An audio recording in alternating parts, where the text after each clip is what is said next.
de não jogar nada há 2 anos praticamente, o Gabriel ainda tem aí uma espécie de uma paixão avassaladora e eterna de parte da torcida, né? Me parece uma minoria, mas é uma parte da torcida. Então nós temos eleições esse ano, já tivemos uma, né? Curiosamente, na véspera do pleito, uma live com a jornalista Raíza Simplício, o vice-presidente Marcos Braz fez ainda uma analogia entre um casamento em crise, que os dois querem se separar, mas ninguém tem coragem, com a relação do Flamengo e Gabigol. O que é um absurdo, isso é uma piada, né? Um dirigente vir a público falar sobre esse assunto, sendo um jogador caríssimo, cuja renovação, se acontece, onera tremendamente os cofres do clube, que já fez investimentos elevados esse ano para reforçar seu elenco, como se fosse uma brincadeira, como se fosse uma piada, né? Ou como se fosse um casamento, né? Que aí não é uma brincadeira, é uma piada, mas também não tem nada a ver. Não é casamento, é relação profissional. Isso é uma relação de trabalho, não é casamento. Né?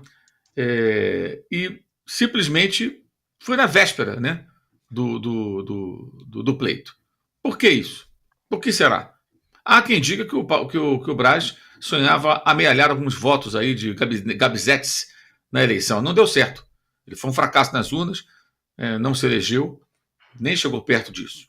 Não se reelegeu vereador. Agora tem eleição para presidente do Flamengo. Será que os sócios do Flamengo que votam para presidente têm esse carinho pelo Gabriel? Será que alguns vão querer votar nele? Pô, eu votaria no candidato da situação? Não sei. Difícil dizer. O fato é que não tem o menor cabimento discutir a renovação de contrato, ainda mais nas bases que foram divulgadas, de um jogador que não joga nada há 2 anos e não jogou nada com o Felipe Luiz. Isso é uma cascata. Isso é uma falácia, isso é mentira. O que ele fez? Em 2 jogos. 5 vezes impedido, um gol em impedimento, porque não presta atenção na última linha de zagueiros, toda hora se coloca em impedimento. 24 ações com a bola. 24.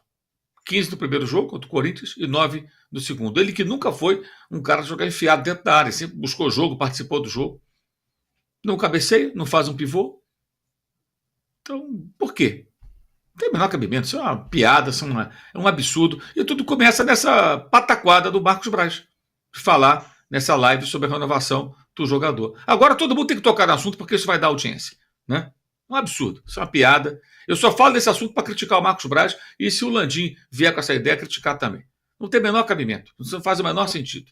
Ah, mas se ele jogar bem no ano que vem é outra história. Aí sorte do clube que contratou. Agora o Flamengo, depois de contratar o Michael, que é caro, tá? Não é barato. O Alexandre, que não é barato. O Alcaraz, que não é barato e custou 20 milhões, quase 20 milhões de dólares a multa rescisória. E outras contratações feitas ao longo do ano, caras, uma delas à vista, que foi o De La Cruz, aumentando sua folha de pagamento, comprando um terreno para construir um estádio. O Flamengo não pode se aventurar mais nesse tipo de coisa. Faz a conta. Mais ou menos quanto ganharia, pelos números que foram comentados, por 3 anos. Vamos botar aí 3 anos. Ele rejeitou um ano, né? Enfim, eu já acho um absurdo a proposta continuar de pé.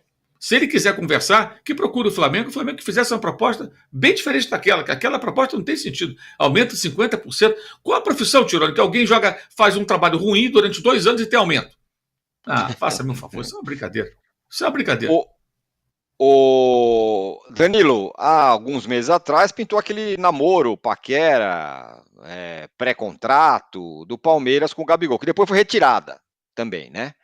Então, a outra questão que se coloca é, sem Flamengo, o Gabigol ele vai se encaixar em algum lugar? Deve, mas não por esses valores que estavam falados lá atrás do Flamengo. Ninguém vai pagar isso para o Gabigol e nem para ninguém, vamos combinar. E o Palmeiras também retirou a sua proposta para o Gabigol há um tempinho. Pois é, bom dia Mauro, bom dia Tirone, bom dia a todo mundo que nos acompanha. Vamos lá, 1.500 likes é bastante, viu, Tirone? Mas acho que vamos conseguir. O Gabigol, cara, de fato, assim, eu não consigo ver uma renovação justificada pelo mesmo valor que ele ganha hoje. Porque o cara fez o que fez há 3 anos e aí beleza, mereceu o aumento, o cargo que tinha no Flamengo, a idolatria que tinha, mas faz 2 anos que não joga nada. E esses últimos 2 jogos, dá pra gente entender o flamenguista ficar um pouco mais animado, porque vê o time ganhando, vê o time tendo uma leve reação em relação à sequência final do Tite, mas ainda é absurdamente cedo para falar que o Gabigol voltou que o Gabigol merece os 2 milhões, que o Gabigol merece de novo ser um dos mais bem pagos do país, né? Continuar a ser um dos mais bem pagos do país. E aí é bem o que você falou, né? Se ele sair do Flamengo, eu tenho certeza que ele vai ter 10 propostas aqui no Brasil. A questão é, vai ter alguém que vai topar pagar o que ele está pedindo ao Flamengo?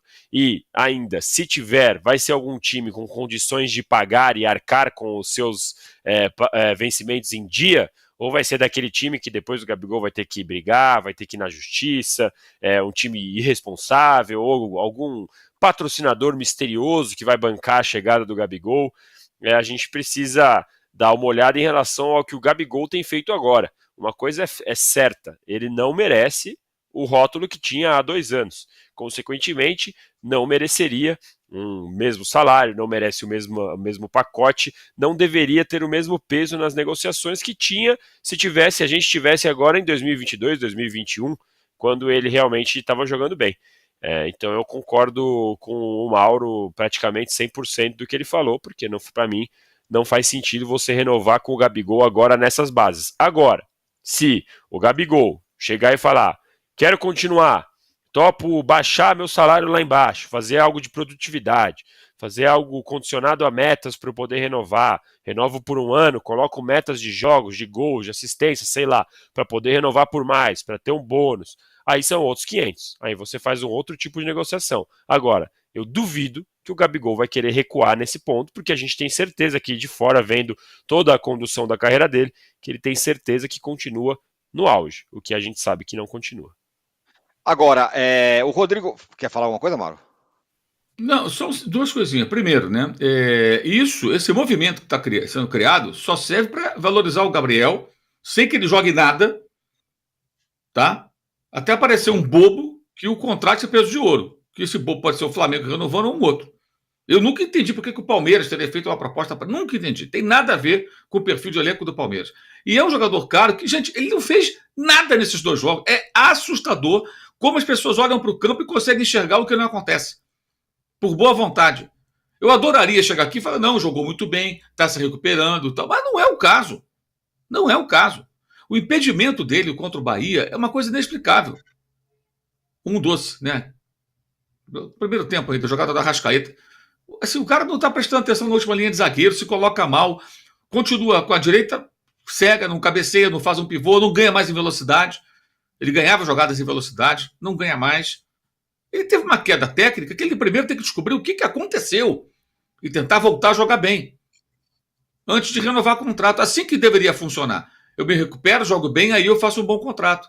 E não o inverso. E não o contrário. E não existe relação de agradecimento, tá? O pagamento pelos feitos importantes dele pelo Flamengo foi feito. Como? Ótimo salário, reconhecimento da torcida, muito paparico. E nem estamos falando dos problemas extracampo. Estou falando só do campo e bola. Com um agravante, Landim sai da presidência em 31 de dezembro. Deixar um contrato, ainda mais se for longo, renovado com um jogador que está em uma fase há 2 anos, é uma bomba que ele não tem o direito de deixar para o ano que vem. Já errou a sua gestão ao fazer um contrato com o Felipe Luiz até o ano que vem. Igualzinho ao que fez a gestão anterior do Corinthians, que deixou para atual o Mano Menezes com contrato até o final desse ano. E foi feito no ano passado. Não deu certo, mandaram embora. Hoje ninguém está falando isso, porque está todo mundo achando que o Felipe Luiz vai ser o novo Guardiola ou coisa parecida. Eu não sei se vai ser. Não tenho a menor ideia. Em 2 jogos, tomara que ele seja um grande técnico. Mas 2 jogos você não pode saber, não dá para saber nada. É só. Ontem nós conversávamos sobre isso, né, Tirone? O Rogério Ceni, quando assume São Paulo em 2017, tinha toda a pinta de que ia ser um grande técnico. O Rogério ainda não virou esse grande técnico. Ele não é um mau treinador, ele tem títulos, ele tem bons trabalhos, mas ele não é. Ele já está na pista desde 17. Vai para 8 anos que ele é técnico. Né? Começo agora de 2025. Mas ele não virou esse técnico todo. Vai acontecer o que com o Felipe Luiz? A gente não sabe. Ah, mas eu acho. Você pode achar o que você quiser. Eu estou falando de coisa concreta. Não houve tempo ainda. Então pode chegar no final do ano, ele pode ser campeão da Copa do Brasil, do Campeonato Brasileiro. Nossa, que reação incrível, foi campeão. Mas e aí? Se não der certo? E se fracassar? O contrato está até o ano que vem. Já é um erro. Acho que nenhum dirigente deveria deixar um contrato por outro ano firmado nos últimos dias do seu mandato, com o jogador, a não ser que fosse uma situação muito específica de um atleta que está contratando, que comprovadamente vale a pena. O técnico é um tiro no escuro. Você não sabe ainda o que ele vai ser. Isso não é torcer contra, isso é encarar a realidade, a vida como ela é. Você não sabe o que vai ser do Felipe Luiz como técnico. E mais, a matéria, o texto do Rodrigo Matos hoje no UOL é bem claro. Não avançou em nada a negociação com o Gabriel. Não houve nada. O que está havendo é essa cortina de fumaça, né? Ou tentativa, sei lá, de agradar parte da torcida. Mas não tem o menor cabimento. Isso não é profissional. O torcedor que fala futebol do Flamengo tem que ter mais profissionalismo e defende essa renovação nessas bases é um cara que cai em contradição. Aliás, vamos mostrar aí o texto do Rodrigo Matos.